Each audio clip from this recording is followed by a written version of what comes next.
Assalamualaikum guys, hai apa kabar? Kembali lagi sama aku Amiratin Mutia. Di video kali ini aku akan membahas tentang keputusan aku untuk memberikan Sanum Sufor atau ASI full selama 2 tahun. Kalau kalian pengen tahu ceritanya, tonton video ini sampai habis ya.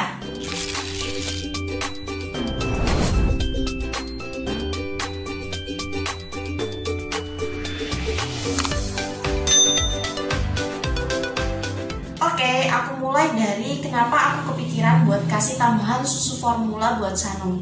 Yang pertama, karena setelah MPASI, ASIku tuh berkurang gitu loh. Karena mungkin bisa jadi Sanum itu semakin sedikit DBF-nya sama aku, sehingga ASIku tuh berkurang. Nah, yang kedua, aku tuh juga seorang working mom atau ibu yang bekerja di luar rumah. Jadi aku nggak nemenin Sanum selama 24 jam full, sehingga aku harus ngasih kayak ASI perah buat Sanum supaya ketika dia di daycare, dia itu nggak rewel.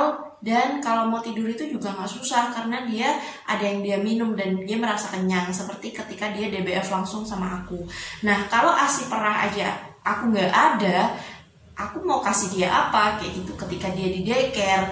Nah, alasan yang ketiga, Sanum itu juga butuh tambahan nutrisi kayak gitu ya, karena setelah MPASI itu aku nggak menjamin bahwa makanan yang dia makan itu benar-benar kayak full gizi gitu loh. Meskipun aku sudah berusaha untuk memastikan apa yang dia makan itu benar-benar 4 sehat 5 sempurna lah, ibarat kata kayak gitu ya. Semua protein, kemudian sayur-sayuran itu tuh kayak aku kasihkan. Tapi kan namanya anak, kadang-kadang dia ngalamin yang namanya juga nggak mood makan kayak gitu. Nah, di situ kayak aku pikiran nanti kalau pas dia nggak mood makan gimana dengan gizinya dia. Kayak aku nggak bisa memastikan nih kalau kalsiumnya Sanum tuh cukup. Aku juga nggak bisa memastikan kalau vitamin A-nya Sanum cukup. Aku nggak bisa memastikan kalau vitamin B-nya Sanum cukup kayak gitu dan lain sebagainya. Sehingga aku punya kepikiran, apa Sanum aku kasih Sufor aja ya. Nah, tapi di sisi lain aku itu juga kepikiran, kok harus Sufor sih kayak gitu, kenapa nggak ASI aja, kenapa nggak ASI selama full 2 tahun gitu. Akan juga pengen gitu loh kasih ASI selama 2 tahun, karena nggak kita pungkiri bahwa memang secara faktanya ASI itu jauh lebih baik dibandingkan susu formula yang buatan manusia, karena memang ASI ini sudah pemberian dari Tuhan ya, jadi udah pastilah yang terbaik buat anak-anak kita kayak gitu. Alasan yang pertama kenapa aku berpikiran untuk kayaknya jangan Sufor deh kayak gitu tuh karena aku sendiri tuh masih kayak dibilang keberatan enggak ya, kayak pikir-pikir gitu loh, ini kalau aku kasih dia Sufor, pengeluaran bulanan itu akan nambah selain Pampers ya. Jadi kayaknya gimana ini kalau pengeluaran nambah juga susu kayak gitu kan. Kemudian alasan yang kedua, aku juga bingung karena setelah baca-baca tentang susu formula, ada efek yang mungkin gak baik buat anak itu karena susu formula itu kebanyakan manis kan, manisnya tuh gak alami. Kalau teman-teman tahu ASI itu kan gak terlalu manis ya rasanya, dan kalaupun memang manis itu kan pure memang alami dari tubuh kita kayak gitu. Nah, gimana dengan susu formula yang gulanya kita nggak tahu terbuat dari apa kayak gitu ya. Orang dewasa aja kalau kebanyakan makan gula aja bermasalah, gimana anak kecil kayak gitu.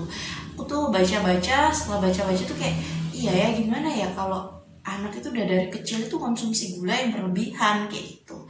Itu jadi kayak pertimbangan juga sih buat aku, kayak kasih nggak ya Sanum Sufor.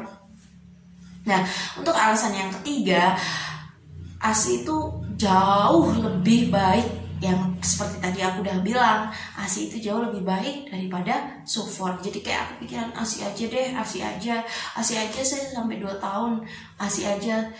Nah, tapi faktanya apa yang akan aku ambil keputusannya. Nah, dari gejolak dimana aku berpikiran untuk kasih Sanum Sufor atau nggak usah Sufor deh, ASI aja, akhirnya aku mau nggak mau harus cari jalan keluar dong. Nah, apa ini jalan keluarnya yang aku ambil? Awalnya aku ambil garis tengah untuk aku ikhlas aja ya, untuk mungkin emang takdirku saat ini belum bisa ngasih Sanum itu ASI full selama 2 tahun tanpa ada sambungan Sufor kayak gitu. Mungkin memang karena kondisiku aku yang bekerja, jadi aku harus ya kasih dia tambahan nutrisi dari luar diri aku sendiri, yaitu sufor kayak gitu. Jadi apa mungkin aku harus ikhlas. Nah setelah itu aku juga ngambil garis, cari keputusan dengan cara aku itu paham, oh ini kekurangannya sedikit nih, oh ini kelebihannya agak banyak, jadi mungkin aku ambil yang ini aja. Jadi kenapa akhirnya aku ambil jalan tengahnya untuk nambahin sufor untuk Sanum, yaitu karena di sisi lain yaitu tadi aku nggak bisa memastikan bahwa nutrisinya Sanum itu cukup dengan makanan yang dia makan, meskipun aku sudah berusaha kayak ini Sanum harus makan sayur, Sanum harus makan protein kayak gitu. Jadi kalaupun aku kasih dia support juga nggak ada salahnya kayak gitu.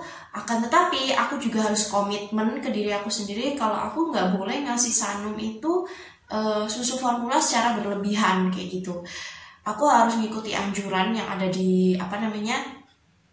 susu itu sendiri, yang ada di kemasannya tuh udah ada anjuran teman-temannya. Ternyata tuh ada anjuran kayak di kemasannya tuh ada tulisan yang kecil harus sesuai anjuran dokter kayak gitu. Tapi nyatanya di Indonesia ini kan masih dijual bebas dan banyak yang dari kita itu beli tanpa resep dari dokter kayak gitu, termasuk aku sih kayak gitu. Tapi aku ikuti anjuran yang ada di susu formula itu sendiri. Jadi di kemasan itu kayak sehari diberikan 2 atau 3 kali dalam sehari. Nah, aku harus komitmen untuk tidak memberikan susu formula ke Sanum itu lebih dari apa yang dianjurkan di kemasan tersebut kayak gitu. Jadi ya udah sampai saat ini Sanum itu sufornya paling mentok 3 botol, tapi jarang sih. Paling 1 sampai 2. 3 itu kayak udah banyak banget, kayaknya 1 sampai 2. 2 juga jarang. Dalam sehari 2 botol itu jarang. Paling 1 aja ketika dia di daycare kayak gitu. Nah, jalan keluar yang terakhir adalah ya udah aku harus serahkan semuanya sama Allah. Aku sudah berikhtiar untuk memberikan yang terbaik untuk Sanum. Aku ingin memberikan yang terbaik melalui ASIku. Aku juga ngambil keputusan untuk memberikan dia support itu. Aku anggap itu udah keputusan terbaik. Itu bentuk dari ikhtiarku memberikan Sanum gizi yang terbaik. Kalaupun nanti memang wallahu a'lam di belakang ada apa-apa, aku serahkan sama Allah ya. Kayak gitu teman-teman. Nah, itu tadi cerita galaunya aku memutuskan Sanum itu disambung sufor atau full ASI selama 2 tahun. Semoga jadi gambaran teman-teman untuk bisa memutuskan mau memberikan ASI full selama 2 tahun kepada anak-anaknya atau dikasih sambungan sufor. Tapi harapan semua orang tua insya Allah adalah memberikan ASI full selama 2 tahun. Semoga teman-teman semuanya juga mampu ya untuk memberikan ASI selama 2 tahun. Oke, cukup sekian video dari aku. Semoga sharing kali ini bermanfaat buat kalian. Jangan lupa bersyukur hari ini. Terima kasih dan sampai jumpa di video selanjutnya.